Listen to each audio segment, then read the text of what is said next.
Hey, what's going on?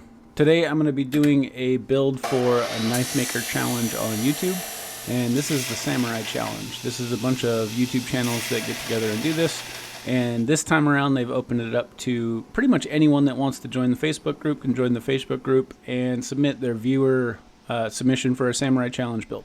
So this is mine. I'm not really into making swords and weapons, so I decided to go with a katana-inspired kitchen slicer. So to start, I wanted to make some pretty complicated Katana Steel. And so what I went with was an ADCRV2 cutting edge and spine and a mild steel core. So you see I've got 3 layers of ADCRV2, 4 layers of mild steel, and then 1 layer of ADCRV2 on the top. I give it a soak in WD-40 before I stick it in the forge to forge weld. And doing this process, I don't ever have to use any flux, which is amazing because it eats away at the liner of your forge. And I've had really good results doing it like this.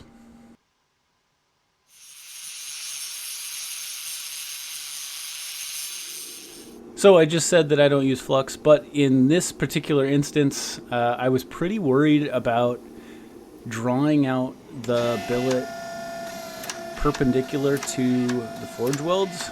And that's super stressful. If you have any kind of weakness in those welds, then this is basically going to be a disaster.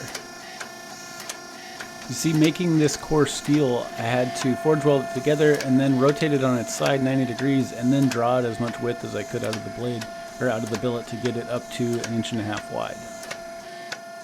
Now I needed to a little more aggressively draw it out. If I just stuck with the square dies, I was going to get a longer billet, and I really needed a wider billet. So I went with the rounding dies on an angle first, and then I got even more aggressive with it and went with the full ring dies, but I put some kiss blocks in there to keep it pretty shallow.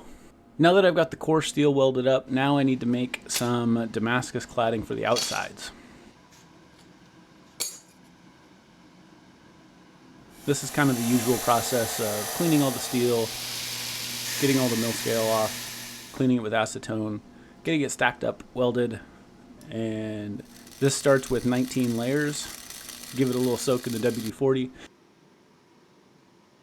Make sure if you're going to soak your billet that you let it cool. I let this cool to under 100 degrees Fahrenheit. The flash point of WD-40 I believe is 117 degrees Fahrenheit. So you definitely don't want your oil catching on fire. You can also use quench oil or kerosene I've seen people use. So whatever you have easy access to will work. Here's a test etch of the core steel. You can see the darker high carbon steel on the bottom, the more gray mild steel in the middle, and that thin layer of black high carbon steel on the top.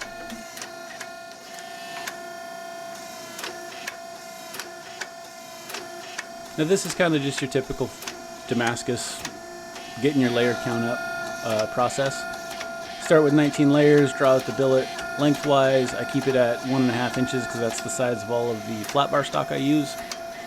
And then I just want to squish this down and get as much length as I can. The first stack I cut it in 4, the second stack I cut it in 3, and I end up with a total layer count of 228 layers.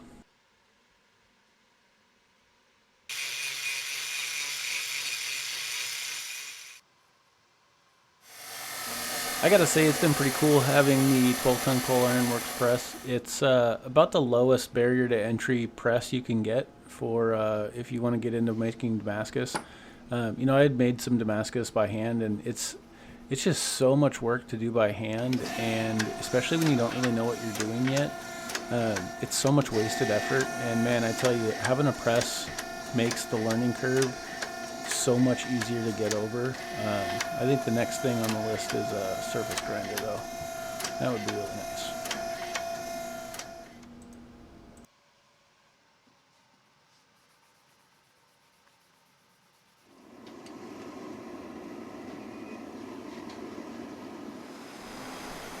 I'm annealing some copper to use for the hibaki, and this is just copper tubing, and I heat it up and quench it, and that's actually how you anneal copper. It's pretty crazy how soft it gets after quenching it. It's kind of the opposite of high carbon steel.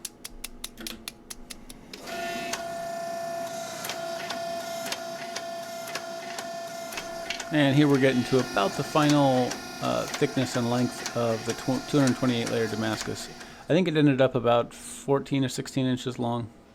Here's a little sneak peek at what I'm going to use for the handle.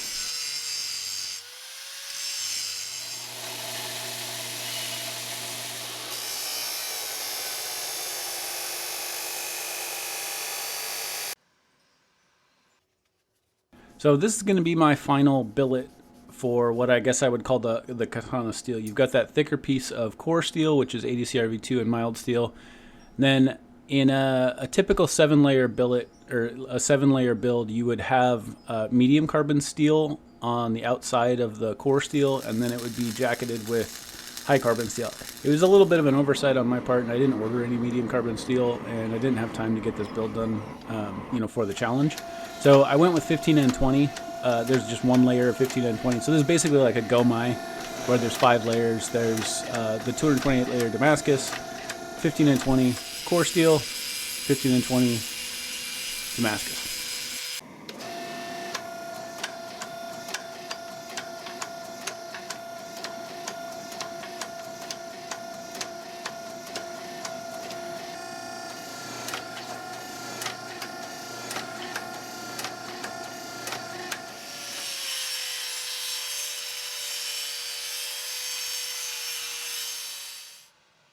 Here's a cool little test etch of a cross section of the steel. Now, if you look close at this, you can see the black high carbon steel on the bottom cutting edge. You can see the layers of mild steel in the center, and then you can see a layer of black high carbon steel on the top.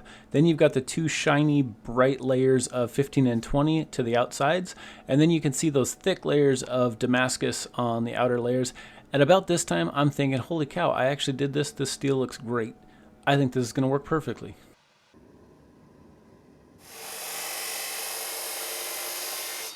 In order to get the high carbon steel to go all the way to the tip, I basically cut like a 45 off on the spine of the knife that went all the way down to the tip, and then I hammered the tip up to the spine so it kind of flip-flopped.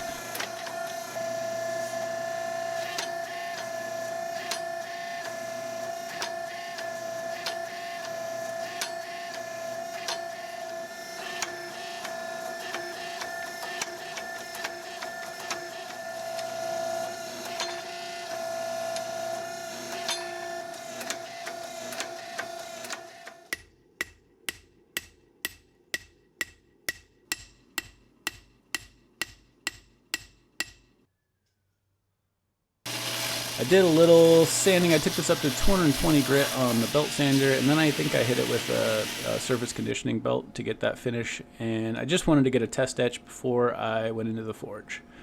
And this was somewhat devastating. I kind of expected it with how much I had to draw this out, but you can kind of see there where there's lots of parts where I've basically ground away all of the 228 layer Damascus and even some of the 15N20 to where you're basically just looking at the core steel. And the design kind of still looks cool, but it's definitely not what I was going for, so that was a big letdown. I did 3 normalization cycles, one at 1650 degrees Fahrenheit, 1500, and then 1400 degrees. In between each cycle, I let it air cool in the vise.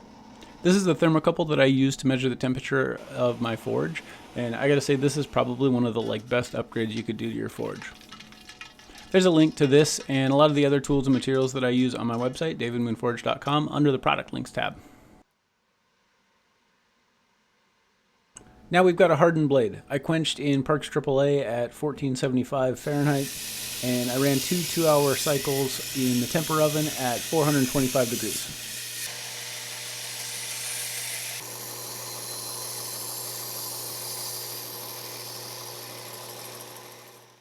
That's a 60 Rockwell file, and it just barely digs in all along the cutting edge. So I would guess I'm somewhere around 57 to 59 Rockwell on this, and that's kind of what I was shooting for. I wanted it a little bit softer than I would typically make like a chef knife at, like 61 Rockwell, something like that.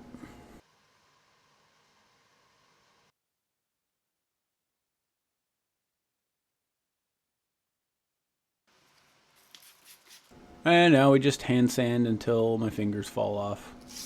I don't actually mind hand sanding that much. It's kind of therapeutic, and I watch TV or I listen to music. Sometimes I listen to books.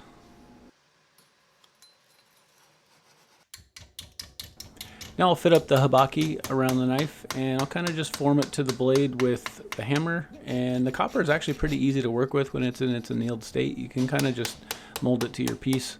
And then I join the seam with some solder.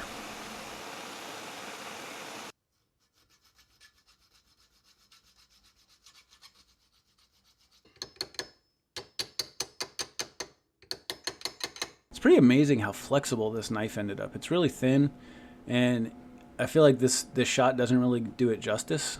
When I hold it, it amazes me how much I can just bend this pretty easily with my hands, and it kind of just springs back right to, perfectly straight. So I took this up to 600 grit, and I gave it its first etch in ferric chloride. I did 3 cycles in the ferric chloride, and each cycle I let it sit for 5 minutes, and then in between each cycle I progressively sanded with higher grit sandpaper, the first with 1200, then with 2000, and then the final one with 2500 grit sandpaper. I thought this was kind of cool. On the parts where you can see all the way to the core steel, you can see lines where all of the mild steel was forge welded together. I'm not really sure why you can see that. You couldn't see anything until it was etched in the ferric chloride, but I'm not sure what part of the process causes that, and if you know, let me know in the comments.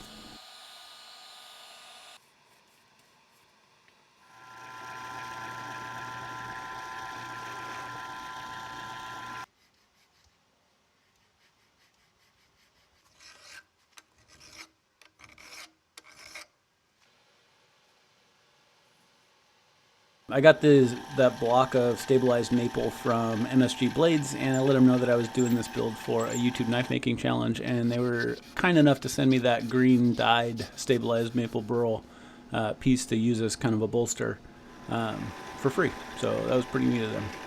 I got all the surfaces for the handle material nice and flat, and then I roughed it up with 120 grit sandpaper before cleaning it off with acetone for the final glue up. I used Total Boat medium epoxy for the glue, and I add in some black pigment to kind of just give it a nicer look when you can see little bits of epoxy. It kind of helps to hide stuff. Any kind of like little slight gaps look a lot better with the black epoxy, I think.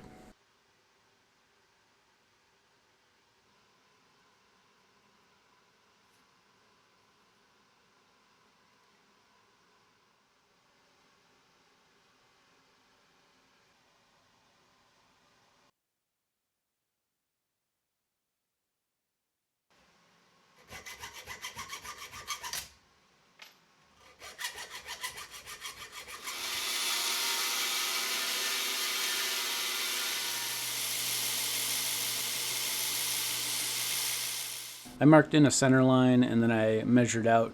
I wanted a flare in all directions, basically. I wanted it to flare height-wise, and I wanted it to flare width-wise from the front end of the handle all the way to the back. So I gave myself some grind lines.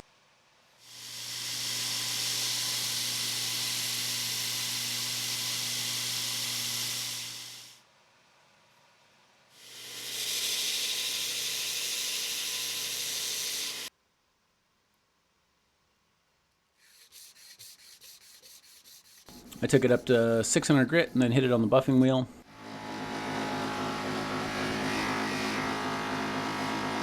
And then I cleaned up the habaki. I wanted to wait till the end of it to polish that up.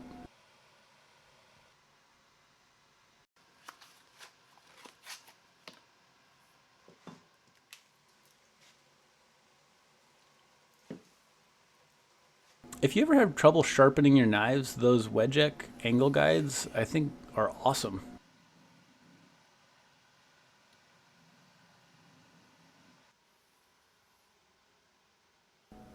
I apply 3 coats of Odie's oil as a handle finish, and I give it at least 12 hours of cure time in between coats.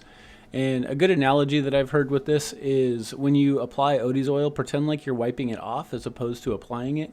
You want these coats as thin as possible.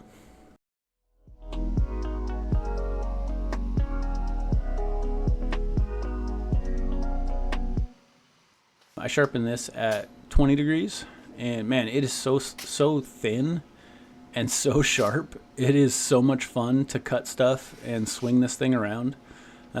It's very, like, the balance point just feels really nice with it too. It just wants to be almost like swung like a sword.